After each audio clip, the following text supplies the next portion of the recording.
Thank you, Mary Pat. Now you guys know way, way more about us than you ever wanted to know.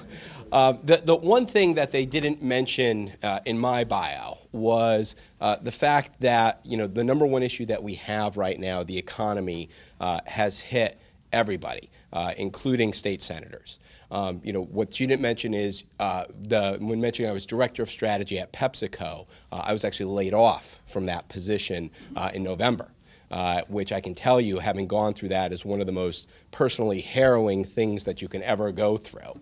I was fortunate enough, one of the lucky ones, that within 3 months I was able to land a new job at the Hartford, an entirely new industry for me in insurance. But I've personally felt exactly what so many of our families are going through right now with this recession.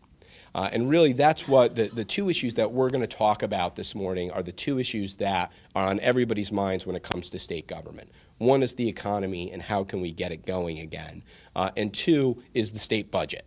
And the first one is an issue that we don't have complete control over in state government. There are a lot of issues that are national in scope that need to be fixed. But the second one, in terms of the state budget, we actually do have a lot of control over.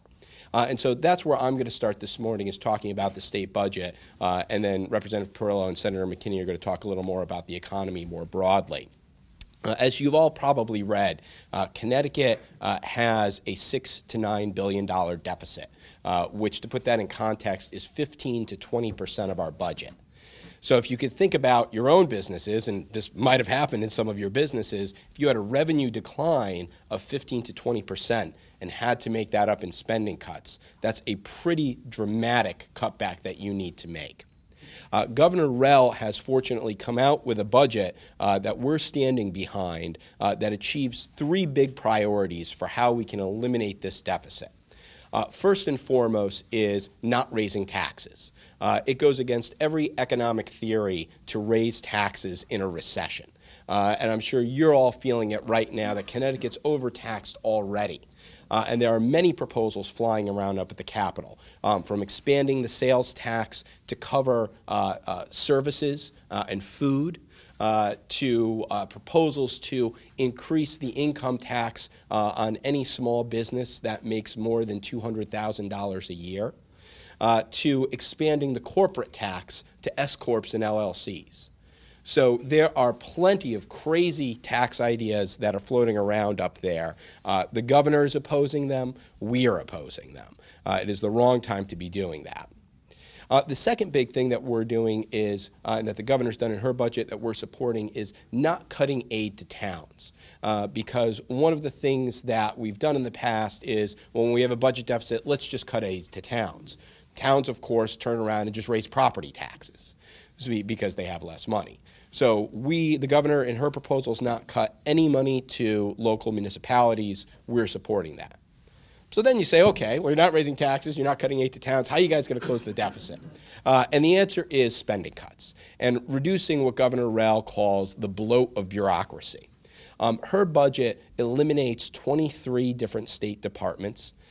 It eliminates 800 positions, asks for $275 million in concessions from our union workforce, increases co-pays for Medicaid, which we're one of only 5 states that doesn't ask for any co-pays on Medicaid, and takes a series of other actions to eliminate about $1.8 billion of spending in the biennium, in the next 2 years.